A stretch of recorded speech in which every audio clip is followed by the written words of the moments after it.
Hey there everyone, AJ back again for the Mighty Gluestick channel. I make videos about Dungeons & Dragons lore full time and have a collection of hundreds of monster ecology and fantasy world history videos on my channel. If you like what I do, please consider becoming a member of the channel by clicking the join button or backing me on Patreon, where you can get access to all of the scripts that I write for these vids, and of course subscribing to me here as I upload at least twice a week.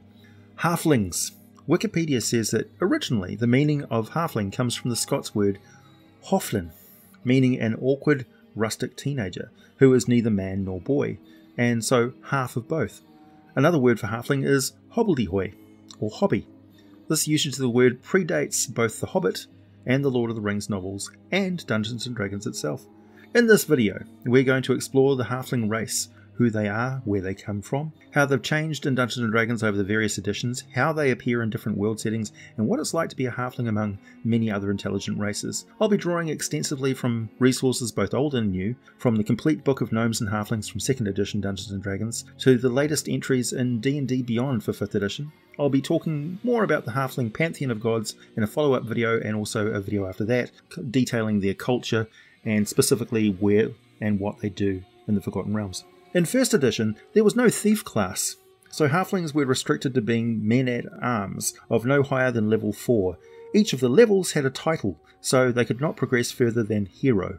In 2nd edition, halfling faced a restriction on how capable they could be as fighters, but no restrictions on their skill as thieves. And this will sound unfair to modern players, but a cross-class fighter-thief halfling divided their experience points between the two character classes, even after their character reached the maximum level of fighter they could attain, so half their experience points were still deducted for no extra benefits, slowing down their progress as a thief just for those few levels of fighter.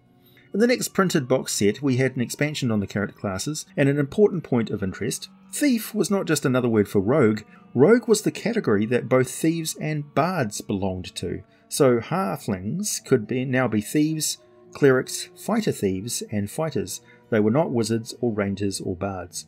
Halflings shared a couple of traits that were more like dwarves if they had a dominant mix of stoutish blood in them. They could detect a slope in an underground passage 60% of the time, and had dark vision.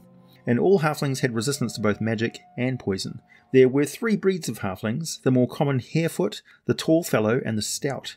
The Stouts had full dark vision out to 60 feet, while the harefeet and tall fellows had it at half that range if they had a bit of stoutish blood in their heritage. It wasn't a sure thing. All halflings were very quiet when moving ahead of a party of adventurers, or when travelling with other halflings or elves not wearing metal armour. Unless there was a doorway that had to open between them and a room full of monsters, they usually got a surprise attack on their enemies if there was no door. Plus, halflings retained their superior skill with sling stones and thrown weapons. They deducted 1 point from strength and added 1 point to dexterity at character creation. Now, you may have guessed, with the infravision thing, that halflings with stoutish blood, that is dwarvish ancestry, mixed in. Tall fellows have more elven ancestry, and the more populous harefoot halflings are those who dwell in human lands, so halflings are literally people of mixed ancestry. Like half-elves are a blend of elf and human, suddenly makes a lot more sense, doesn't it? Where were all the half-dwarves and half-gnomes, you might say? Well, they were there all along. Halflings are the blend of elf and gnome and dwarf and human. If you don't like that, it's totally fine, ignore it. It was never a big deal. Hobbits are just hobbits. They view their lineage in terms of family anyway, not race. In fact, halflings' lack of bigotry and prejudice is one of the hallmarks of their culture and deeply held personal beliefs. They are not an aggressive people. They never make war on each other, and if conflict is unavoidable through diplomacy, they'll not mount any sort of traditional massed combat in a field of battle. That would be extremely unwise. When faced with invaders or other violent confrontations, halflings excel at guerrilla warfare, ambush, and stunning accuracy with thrown or slung weapons. Chasing a group of halflings into their local woodlands and hills is a sure recipe for disaster. Thanks to the diplomacy and open acceptance of others, halflings form alliances with races which absolutely will charge headlong into open battle with invaders or raiders into halfling lands. That's one reason why halflings do tend to locate their villages and communities on the fringes of other races' territories, or live their own neighbourhoods within human cities. Halflings are unique in that gnomes, humans, elves, and even dwarves all feel comfortable with having halflings around. Hobbits have an indomitable good cheer that may not at first be so obvious, but when situations become dire, spirits fail and other races tend to sink into despair or turn on each other, the halflings will be making a cup of tea and offering a bite of their herb and jam biscuits, offering encouragement and reassurance that every cloud has a silver lining. They give other people the benefit of the doubt, and all it takes is 2 hobbits. One may seem to give up and declare a situation hopeless, but the other will simply prop them up, tell them there's nothing for it but to keep going, and the next thing you know, they've crossed a continent, bypassed an army of 2, snuck into several dungeons, just to throw an old magic ring into some lava. Halflings do know the meaning of impossible, but they also know that amazing things can be done if you just dig in your feet and concentrate on the here and now, not the grand picture. That is how impossible things get done, one step at a time. So, why are halflings not just called half-gnomes or half-dwarves? Well, this is where the patron goddess Yondala comes in, and I'll be going into much more detail on the halfling pantheon in later videos, and just how dizzyingly complex their religion really is. But halflings have a unique relationship to the Yondala, and interesting origin story. Although the names and specifics vary a lot, the halflings have a very widespread tale of how it came to be, which is remarkably consistent. This is the story of Little Man. I'll read from the complete book of Gnomes and Halflings because I could not say this better myself, although it's phrased in the form of a grandmother telling her kids the story, or the grandkids the story, as they're mixing her some rather potent tea. Long ago, Yondala lived in the 7 heavens with the other gods. She was held by most of her fellows to be an unimportant goddess and was little heeded by the great lords of human and elf, dwarf and monster. Not that she was weak or meek, quite the contrary. Yondala was bold and brave and quick to speak her mind when the gods met together in one of their great councils. But alas, since she had no faithful worshippers, her wise words were often ignored by the other gods, deities, who boasted of their multitude of followers like peacocks showing off their pretty tail feathers. Then too there was the matter of her size. Gods, like too many people, are quicker to give respect to the huge and awesome than the small and clever, and Yondala barely reached the knee of many of the mightier lords. Yondala was actually banned from attending the council at one point. She had often heard various of the gods boast that they were the wisest or strongest or most popular deity of them all, and one time, when all the gods were gathered in council, she asked, "Which of you is the greatest?" Quickly the responses grew heated, and the argument that followed lasted for a long time. By the time it was over, just about everybody was mad at just about everybody else, and they decided to all blame it all on poor Yondala for bringing it up in the first place. So she had enough of them, their lack of kindness, generosity, and their condescension towards her, so she decided to leave the 7 heavens and come to the worlds below, and begin her long search for the perfect worshipper for her. It was a long and difficult search though, as most of the folks she came across already had gods of their own, and she didn't want the trouble that stealing away another god's worshippers would bring. Of the folks who had no gods, most of them were cruel and savage, hurting one another for no reason. She wanted followers that she wouldn't have to scold every 10 minutes, and on she went with her search. For a day and a year and a year and a day, until one day she saw Little Man sitting on a riverbank fishing, and at that moment she knew her search was over. None know exactly where Little Man's people came from, but up until then they called it the bad old days. Before their people had farms and villages and shires of their own, back then they were scattered like mice when the owls were out hunting. Each family kept to itself and had its own hidden burrow. It was a hard life, sneaking and hiding, hunting for scraps, and always listening for enemies at the door. But Yondala saw that Little Man wasn't afraid like the rest. He used to boast that there wasn't a monster in the whole forest he couldn't outsmart. He proved time and again that his quick wits were more than a match for the brute strength by leading enemies into trap after trap as they chased him, until finally they'd given up and decided to leave him alone. Thanks to him carrying on so, his folk were safer than they had been for a long day, for none of the bad folk wanted to mess with any halfling they came across in case it turned out to be Little Man. Yondala watched Little Man for a long time and decided that she liked what she saw. Here was a potential worshipper who was clever, brave, kind-hearted and full of mischief. Best of all, he was just the right size. So one day she revealed herself to him and made him a bargain. If Little Man would gather all his scattered people into villages and communities, in return for their worship, Yondala would protect them from all their many enemies and give them a life of plenty and peace. Now Little Man thought this over and decided it sounded fair, so he said done. And from that day to this, Yondala has watched over the halflings and guarded their prosperity, and in return, they have been her people. Little Man wandered far and wide, so far in fact that Yondala showed him how to travel to other worlds and find his people there also. each time bringing them out of the bad old times. He taught them how to outsmart their enemies, frightening most away or banding together to drive them off. And where the halflings gathered, Yondala showered them with her blessings and gave them comfort and contentment that they'd never known before. There was enough to eat, and safe places to sleep, and friends to visit, and a fire in every home. Her greatest gift of all, the hearth place, and a warm fire, a place to cook their food and be together in warmth and safety and loving company. The bright flame a reminder of Yondala's gifts. So great was their love of their new life that always the halflings asked Little Man to stay with them. But Little Man was always that same merry scamp he'd always been. When he'd finished the first task Yondala set for him, he would have gone back to his carefree ways, had not Yondala had other plans for him, always over the next horizon. On his way, he discovered that people were more apt to like those who had a lot in common with themselves. So when he found some halflings living in a forest with elves, by the time he left, a village of tallfellows prospered in a nearby forest glen. Where some halflings had been driven into the hills by a dwarven underground city, a homestead of Stouts sprang up. But it seemed everywhere he went, he found humans. It seemed that humans would live anywhere. Even in those days their numbers were far greater than those of dwarves and elves. He watched the humans carefully, for of all the big folk they seemed the closest to the small folk in nature. He saw them in many guises and many places. Whereas the elves kept to their forests and the dwarves to their mountains, humans dwelt in temperate plains amid lofty mountains and forbidding glaciers, even steaming jungles and parched desert. Most of the places Little Man found any halflings dwelling, there were usually nearby human farmers and pioneers. Hence, the Harefoot came into being, and the long fellowship and friendship between halflings and the big folk began. For a very long time, Little Man wandered the worlds, meeting new people and seeing strange and wonderful sights, marvels beyond belief. Many of the folk invited him to stay with them, but always he refused and set out again to see what lay beyond the next bend in the road. Then one day he climbed a hill and looked down into a valley, and it seemed to him he's never seen a fairer sight. A shady river wound its way along through well-tended fields, surrounded by friendly forest.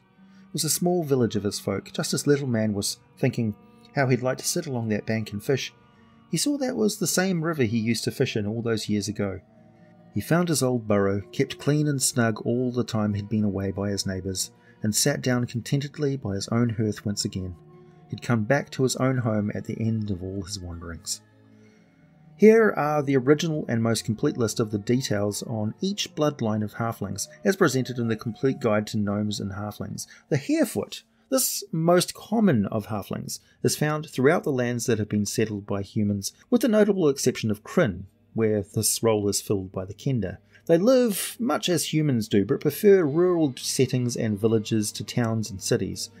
Their crafts tend toward the ordinary and practical. Farmers, millers, innkeepers, weavers, brewers, tailors, bakers and merchants are common in Harefoot society. Averaging about 3 feet in height, Harefeet are slightly stockier in build than is typical for humankind. Their complexions run the gamut from pale to very dark, with hair colour correspondingly blonde to black, and eyes that are brown or hazel. They rarely wear shoes, and only in bad weather and bitter cold, and can easily be distinguished by a thick patch of hair growing atop each foot. They have no facial hair, besides eyebrows and eyelashes of course. They wear brightly coloured, comfortable clothes, such as trousers or shirts and dresses with a vest, jacket, hat, sash or bonnet added as a flourish. Their faces are round and very expressive, often appearing childlike to humans. Harefeet are slightly longer lived than humans, averaging 100 years, though a few patriarch and matriarchs have reached ages of 140 and beyond. Full adulthood is generally recognised at 25 years of age. Of course, this has been changed in 5th edition, but that's how it was back in the day. Harefeet are only moderately industrious, but they tend to make up for their lack of effort with the sheer talent and cleverness that they have. A Harefoot farmer may tend to a small plot of land in the morning, for example, and spend the afternoon lying in the shade relaxing, and yet that field yields crops equal to that of a much larger human-tended farm, because the halfling dug an irrigation ditch cleverly aligned so that the field had the perfect amount of moisture all season. At markets, humans recognise the superior quality of halfling-made textiles, which are of a finer weave and considerably less scratchy, fetching a much higher price, thanks to the nimble fingers of the halflings. Harefeet are the halflings most closely integrated into human society. They will work for human employers or hire human labourers, and many Harefoot merchants have made their fortune appealing to the human elite with the superior halfling-made products they have to offer. While they dwell in human buildings and human neighbourhoods, Harefeet do prefer to live among other halflings, though not exclusively other Harefeet. A Harefoot's preferred type of house is the combined above and below burrow. The upper portion is almost always wood-framed, with several doors and windows and a bright, airy feel, although the ceilings are rarely more than 5 feet high. Down in the lower portion of the house they build their fireplace and several small cosy rooms. Harefeet are encountered everywhere, but have villages and settlements of their own, including the land of Lurin, scattered through the shining south, just south of the Shah, and the purple hills of Tether, eastern Arm, where the ancient halfling kingdom of Meriton lay, and widely scattered in human cities throughout the north, particularly Everland, Silvery Moon, and Waterdeep. The Sword Coast, including Baldur's Gate, Burdusk and Sakimba, eastern Aglarond, Chesenta, Turmish, and northern Damara. If left without the proper means to build their own traditional halfling home, a Harefoot will cheerfully occupy a human-built house or a sheltered cave or even a reasonable shack or a tent. You can be sure, though, that wherever they live, a Harefoot will find a place to have a fire and gather for social conversation. In the current edition of the game, Harefeet make up not just the majority of Lightfoot halflings, but make up 75% of the entire halfling race on most worlds where they're encountered. They have all the listed traits for the Lightfoot halfling, +2 to dexterity, +1 to charisma. The Harefeet are particularly good at getting along with humans, which has been condensed down into a charisma bonus, but you may want to represent this more specifically in your games as they interact with the big folk. All halflings can move through the space of any creature that is a size larger than theirs. They also have advantage on all saving throws against being frightened. Traditionally, there is only a small chance that Lightfoot halflings had dark vision, as it requires Stout Halfling ancestry in their family history, but in 5th edition this is not mentioned, even for the Stout Halflings, which is quite a drastic edit of their abilities. All halflings speak common and their own language, with more emphasis on spoken language, including a rich tradition of folklore. All halflings are lucky, re-rolling a result of a natural 1 on a 20-sided die when making an attack roll, ability check or saving throw, and keeping whatever the second result is, and I'll go into that in more detail in a later video. Halflings have a base walking speed of 25 feet per round and are of a small size category, but although they have the proportions of a human child, they are a lot stronger than they look. Also, I should mention that in the Forgotten Realms, particularly in the nations with warmer climates, the people who live there working the fields, harvesting orchard, fruit, root and fresh green vegetables are not as modest as most would expect for a couple of very simple reasons. 1. Clothing is valuable and takes a lot of time and effort to make, so people don't needlessly damage and soil it while working in the mud, dirt and snagging twigs of fruit trees. 2. Particularly among halflings, they tend to always live in large family communities and they simply don't make a big deal about practical nudity. On a hot day, halflings may very well just wear a pair of traditional half-leg pants and braces, fairly loose, and they will strip off and dive into a pond at the end of the day for a nice cool soak, and then gather around their family hearth for some delicious and extended meals, telling jokes, stories and discussing small matters and making plans for the following day. They are well aware of the sensibilities of others, and at no point will halflings make others uncomfortable on purpose, offering sincere apologies for, well, if some big folk or dwarves stumble upon them working in the buff in a strawberry patch, save for a nice shady straw hat and a belt to tuck a bag into. In fact, it would be the dwarf who would be the first to apologise and do their level best not to turn as red as the fruit the halflings are harvesting. In the privacy of their own fortified homes, dwarves have a similar relaxed attitude around their own very close family communities. So, if anything, it's the humans who are the most often a bit weird about it, if they happen to come from the lands with colder climates, and if it's for the elves, well, it's really not an issue for them at all. Speaking of elves, next we have the Tall Fellows, also lumped together with the Lightfoot Halfling subrace in 5th edition, but quite different in a number of ways from the Harefeet Halflings. Tall Fellows are not so common as the Stout or Harefoot, but exist in significant numbers in many areas of temperate woodland, averaging a little over 4 feet in height. Tall fellows are slender and light-boned, weighing little more than an average Harefoot. They wear their hair long, often topped with a small, brightly coloured cap. The longest lived of the halfling subraces, tall fellows have an average life expectancy of 180 years, with the eldest exceeding 250 years. 250 years is now the default life expectancy of the halfling, and they are said to all reach the adulthood by 20 years of age, which is fine, I suppose. Most players expect halflings to have a greater lifespan than humans thanks to their mostly fey ancestry. Like Harefeet, tall fellows shun footwear. Their characteristic foot fur is somewhat sparser than you find on their cousins. All halflings have skin as thick as bear hide on the soles of their feet. Their toes and arches are longer and broader, also quite dexterous compared to the other races, so with practice, they could bait a fishhook while using nothing but their feet. However, they would never use their toes to grip something like a sword or grab hold of a rope and suspend themselves using nothing but their toes to grip it. Well, maybe one or two could, but it would be extraordinary even for them. Tall fellows have the longest and most agile toes of the halflings, but their feet are tough enough to rival a hobnailed leather boot. About the only time halflings wear shoes is when slogging around in swampy mud all day, trekking through snow or scorching desert sands or across brambles and sharp rocks in arid badlands. Tall fellows can skip along the rough bark pathways of the tree branch homes of elven communities with as much grace and ease as their fair neighbours. Tall fellows favour woodland shades of brown, yellow and green and have developed several vibrant shades of the latter colour through unique dyes which they market to their friends. They enjoy the company of elves, and most tall fellow villages will be found nearby populations of sylvan folk, with a flourishing trade between the two peoples. Preferring to live above ground, tall fellows often dwell in spacious homes of wood, with ceilings often reaching 6 feet in height, large and numerous windows, balconies and nooks, while down below they have the family fireplace and several cosy rooms where they would normally retire during the long heat of summer evenings to sit around the family room and snooze in their beds, but they also use their subterranean cellars to store things. River stone walls with polished tree roots and an upper floor that blends smoothly with a large living tree is the ideal tallfellow home. They love gentle brooks and forest ponds and have an astounding knowledge of all things of value and use that grow and live in the forest. On the world of Toril you'll find populations of tallfellows in Cormanthor, in the halfling downs of southern Damara, the High Forest, Silvery Moon and Waterdeep. There is a rare group unique to Toril though. In the deepest forest can be found the Ghostwise Halflings. They are essentially feral halflings who, for whatever reason in their ancestors' histories, fled into the dark reaches of the Chondlewood south of Vilhon Reach, or into the Methwood between Chesenta and Unther, or into the forest of Amtar south of the plains of the Shah.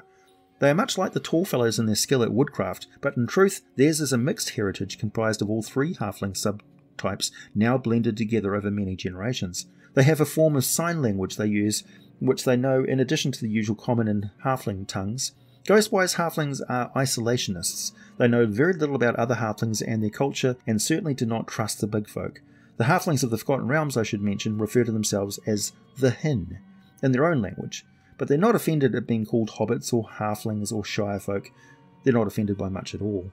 Tall fellows display the greatest affinity for woodworking among the halflings. They make splendid carpenters, shipwrights, wagonwrights, loggers, carvers, pipesmiths, musicians, and also make for outstanding shepherds, liverymen, dairymen, cheesemakers, hunters, and scouts. They are better farmers than stouts, but not quite as good as the harefeet, and are without peer when it comes to harvesting natural bounties of berries, nuts, roots, tree and forest mushrooms, and wild grains. They're also notable for being the only halflings who have much proficiency in riding horses, well, small ponies, many breeds of which have developed over the centuries in their stables, fast, shaggy, maned, and nimble mounts with great endurance. The very idea of a halfling heavy cavalry knight is ridiculous. They have served in armies as light-mounted lancers and horse archers.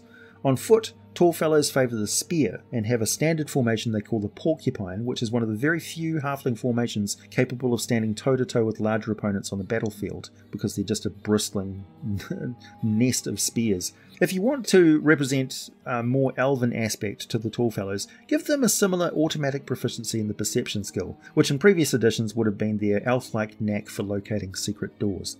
Stout halflings on Toril dwell in any temperate hilly region from Waterdeep south to the Shah, where you can often find them mixed with populations of the more common harefoot halflings, particularly in cities.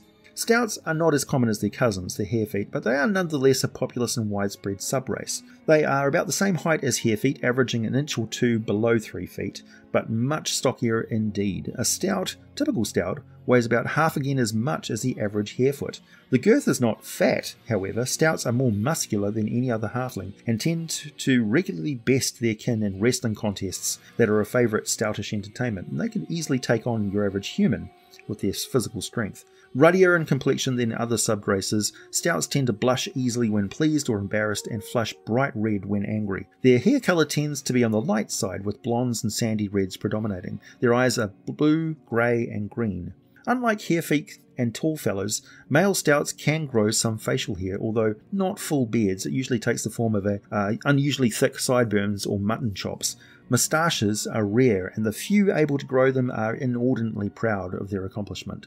Stouts favour sturdy garb, Commonly made of well-cured leather, they prefer practicality to appearance, and thus the members of the community tend to dress in an almost drab sameness, very practical utilitarian clothing. However, a stout will make a point of having some fancy clothes for special occasions, made of bright colours and exotic materials like cotton, wool, and even silk. Due to where they normally live and work, stout halflings often wear thick moccasins that offer good protection from rocky or marshy ground. They refer to this footwear as boots, even though they shun the rigid soles that on the footwear that humans and dwarves prefer.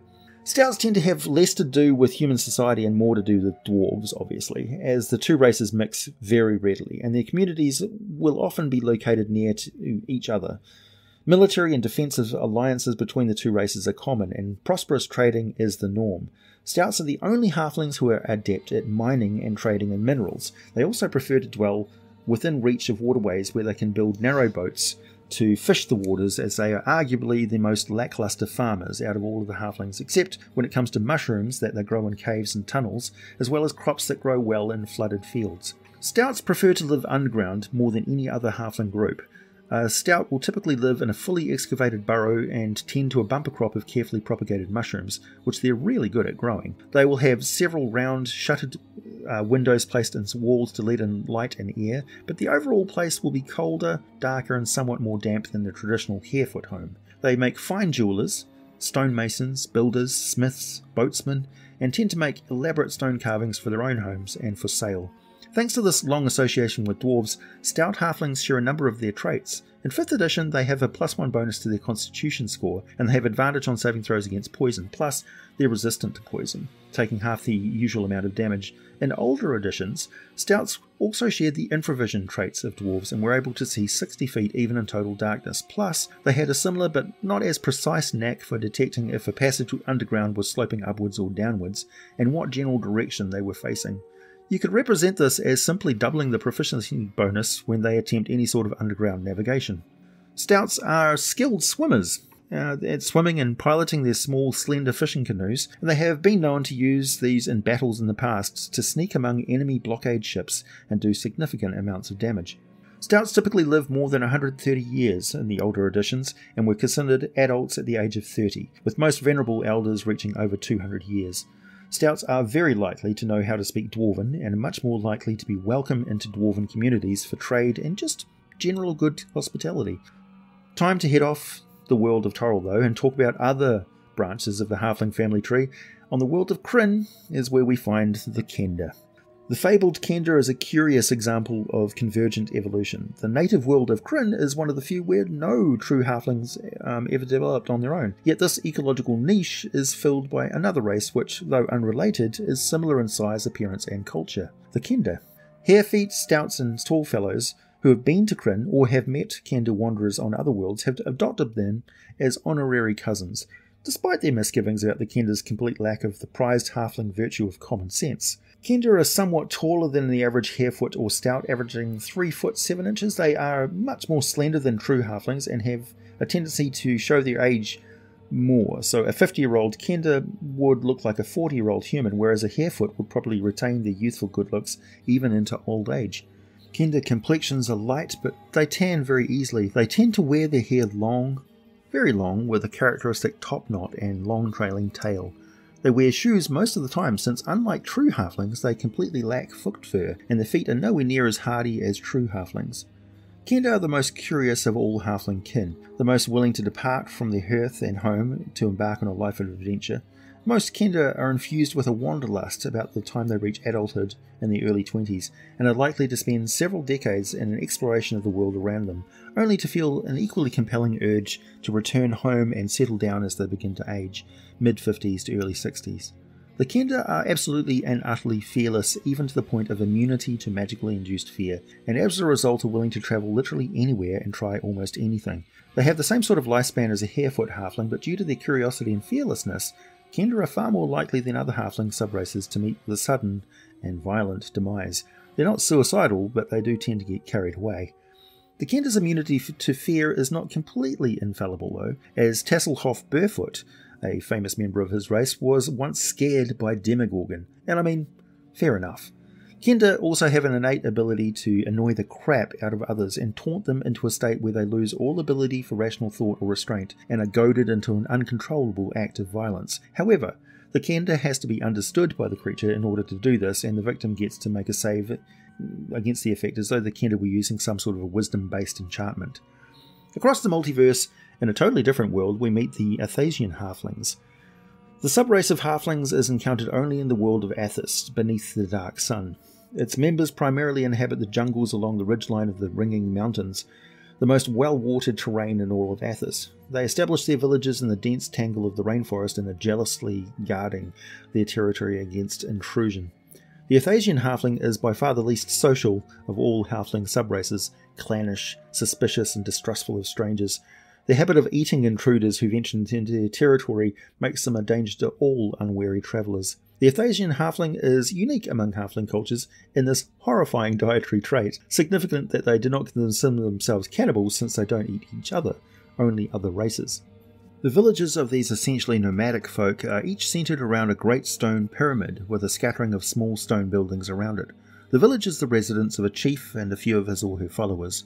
The rest of the Halflings roam a well-defined patch of forest land, though all the clans will gather at the village once every 100 days. Ephesian Halflings average 3 feet and 3 inches in height. Their skin colour varies widely in tone, though even the paler shades tend to be well bronzed from the sun, since this is a subrace that, as a rule, shuns clothing. Most males and females wear their hair long, unkept as manes, aside from priests, who usually shave their heads, otherwise their bodies are completely hairless. Adept at negotiating all types of forested terrain, including dense swamps, thorny thickets, mangroves and so on, Ephesian Halflings utilise this natural cover to screen their villages from larger folk. A network of pathways, each less than 4 feet high, will pass through the huge, densely verdant forest.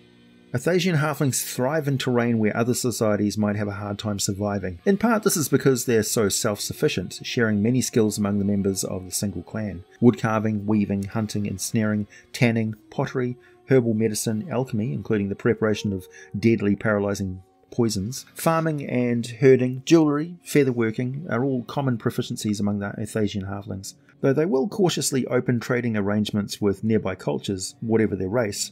These Halflings tend to conduct all transactions in a neutral location or in the other party's community. Foreign traders are not allowed in their villages. This arrangement is satisfactory to other races as well, since these traders realise they're taking their lives in their hands by venturing into the Halflings' jungles. Even large well-armed parties are subject to raids and thievery by these Halflings, if not winding up in the communal cookpot. Halflings of Athos will treat members of their own subrace from other tribes with respect, generosity and friendship, even if those Halflings are accompanying enemies of a clan. A few renegade clans, however, refuse to recognise this common kinship, and travelling Halflings are advised to avoid falling into their clutches. As with all Halfling subraces, a few Ephesian Halflings are very curious about the customs and traits of other cultures outside of the boundaries of their own jungles, and will become wary wanderers. While they find it hard to overcome suspicion of the folk they meet on their travels, and are only waiting for their guard to drop before trying to kill and eat them, these bold wanderers will experiment with different types of behaviour and show great openness in trying new forms of food, entertainment and other experiences. Last we come to the Furchin, who are Polar Halflings, the rarest subrace of them all. On their planet, called Falakir, which means the world in their language, they're the only one of the so-called civilized races, although there are some dwarves there in some of the planet Falkir's deep underground regions. The Furchin would probably still exist in blissful isolation had not an evil spell-jamming wizard come across their world in his travels and decided these bearded halflings would make good slaves. Consequently, many were captured and taken to different worlds by the wizard's ships. Some escaped in various ports and eluded recapture until their ship had departed. Thus, while they are extremely rare, Furchin can conceivably be met with in any of the campaign settings. The most distinguishing feature of the subrace is the full long beard that sprouts from the chin of the Furchin males. Their beards are a matter of great pride, and an older Furchin often extend as far as the waist. The Furchin favour warm clothing, woven of animal hair or lined with fur, plus they regularly wear snowshoes and boots. Otherwise they tend to resemble Stouts in their general build. However, they don't live anywhere near as long, rarely passing 80 years of age, no doubt due to the much harsher native environment that they have adapted to.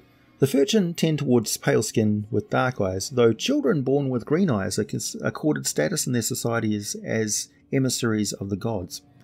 Primarily nomadic, the Furchin exist by following great migrating herds across the barren tundra and epic glaciers of their homeworld, wasting nothing in a constant struggle just to survive. Skilled at making ice dome shelters and tents made of leather, the few rare items of metal they have are owned by the tribal leaders, acquired on the rare instances when they trade with the dwarves who inhabit the world's interior. Despite the harsh conditions, the Furchin are a very good-humoured people who enjoy practical jokes, funny stories and bawdy songs. They welcome strangers who want to trade useful items with them. Although their lives are hard, they don't have a selfish bone in their bodies. They are, of course, extremely skilled at surviving in the wilderness and are masters of leatherwork, including making boats made of treated leather. In follow-up videos to this one, I'll be bringing you detailed information on halfling culture and their religion, including the pantheon of the gods, the 1,000 gods, plus a video talking about the sort of non-player character halflings you can meet, including the halfling marshal, and the more thorough details on the halflings who dwell on the world of Toril, including some history of the land of Lurin, and what it's like in 5th edition in the year 1493 DR. If you enjoyed this video, give it a thumbs up. Consider subscribing to the channel, check out my Patreon for some exclusive content and all the full scripts for these videos, buy some merchandise, wear your geek with pride, and as always, thanks for listening, and I'll be back with more for you very soon. And in case you wondered, the script for this video was about 6,800 words.